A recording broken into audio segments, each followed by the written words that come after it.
தேர்தலில் போட்டியிட விரும்பாத அமைச்சர்கள். அமைச்சர் துரைமுருகன் வேலூர் மாவட்டம் காட்பாடி தொகுதியைச் சார்ந்தவர். வயது 85 வயதாகிவிட்டது. திமுகவால் ஓரங்கட்டப்படுகிறார். ஆகவே வருகிற சட்டசபை தேர்தலில் இவர் போட்டியிடுவதில்லை என்று முடிவு செய்துள்ளார். இவருடைய மகன் கதிர் ஆனந்த் வேலூர் தொகுதி பாராளுமன்ற உறுப்பினராக உள்ளது குறிப்பிடத்தக்கது. இவர் விரைவில் அமைச்சர் பதவியிலிருந்தும் விலகுவார் என்று கூறப்படுகிறது. ஆத்தூர் ஐ. பெரியசாமி திண்டுக்கல் மாவட்டத்தை சார்ந்தவர். திமுகவின் முதன்மை செயலாளராக உள்ளார்.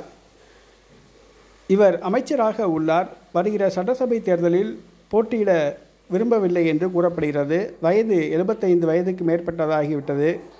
இவருடைய மகன் சட்டமன்ற உறுப்பினராக உள்ளார். மாவட்ட செயலாளராக உள்ளார். ஆகவே வருகிற சட்டசபை தேர்தலில் ஆத்தூர் ஐ. பெரியசாமி போட்டியிட மாட்டார் என்று கூறப்படுகிறது. அமைச்சர் ரகுபதி புதுக்கோட்டை மாவட்டத்தை சார்ந்தவர். ஜெயலலிதா அமைச்சரவையில் அமைச்சராக இருந்தார். மன்மோகன் சிங் அமைச்சரவையில் அமைச்சராக இருந்தார். இவருக்கு வயது 80 வயது ஆகிவிட்டது. ஆகவே வருகிற சட்டசபை தேர்தலில் அமைச்சர் ரகுபதி போட்டியிட மாட்டார் என்று கூறப்படுகிறது. வயது மூப்பால் அவதிப்பட்டு வருகிறார்.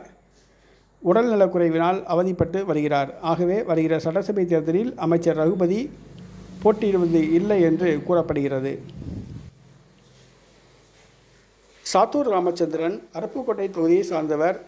வயது 75 வயதாகிவிட்டது. நடைபெற்று முடிந்த பாராளுமன்ற தேர்தலில் விருதுநகர் தொகுதிக்குட்பட்ட அருப்புக்கோட்டை தொகுதியில் அதிமுக வேட்பாளரை விட காங்கிரஸ் வேட்பாளர் அருப்புக்கோட்டை தொகுதியில் 75,000 வாக்குகள் குறைவாக பெற்றார். திமுக தலைமையின் கண்டிப்புக்குள்ளானார். மீண்டும் போட்டியிட்டால் தோல்வி உறுதி. ஆகவே வருகிற சட்டசபை தேர்தலில் சாத்தூர் ராமச்சந்திரன் போட்டியிட விரும்பவில்லை என்று கூறப்படுகிறது. அமைச்சர் பொன்முடி வயது 80 வயது ஆகிவிட்டது. ஆகவே உடல்நலக்குறைவினால் அவதிப்பட்டு வருகிறார். வருகிற சட்டசபை தேர்தலில் போட்டியிடுவதில்லை என்று கூறப்படுகிறது. இவருடைய மகன் கௌதம் சிகாமணி திமுக மாவட்ட செயலாளராக உள்ளார். அவர் சட்டசபை தேர்தலில் போட்டியிடுவார் என்று கூறப்படுகிறது. வயது மூப்பால் அவதிப்பட்டு வருகிறார். உடல்நலக்குறைவினால் அவதிப்பட்டு வருகிறார். ஆகவே வருகிற சட்டசபை தேர்தலில் அமைச்சர் பொன்முடி போட்டியிட மாட்டார் என்று கூறப்படுகிறது. அமைச்சர் ராஜகண்ணப்பன் முதுகுளத்தூர் தொகுதியை சார்ந்தவர். இவர் ஜெயலலிதா அமைச்சரவையில் அமைச்சராக இருந்தார். வயது 78 வயதாகிறது. வருகிற சட்டசபை தேர்தலில் இவர் போட்டியிட மாட்டார் என்று கூறப்படுகிறது.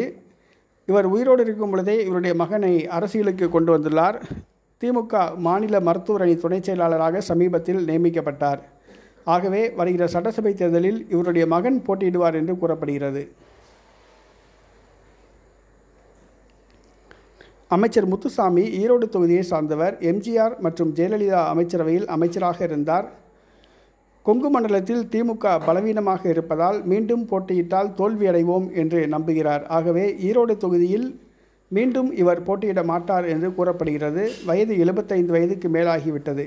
ஆகவே அமைச்சர் முத்துசாமி அவர்கள் தேர்தலில் போட்டியிட மாட்டார் என்று கூறப்படுகிறது.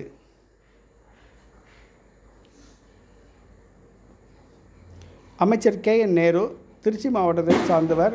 வருகிற சட்டசபை தேர்தலில் இவர் போட்டியிட மாட்டார் என்று கூறப்படுகிறது. வயது 80 வயதுக்கு மேலாகிவிட்டது.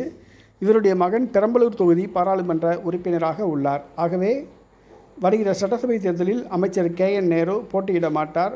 வயது மூப்பால் அவதிப்பட்டு வருகிறார். உடல்நலக்குறைவினால் அவதிப்பட்டு வருகிறார். வெளியூர் பயணங்கள் மேற்கொள்ள முடிவதில்லை.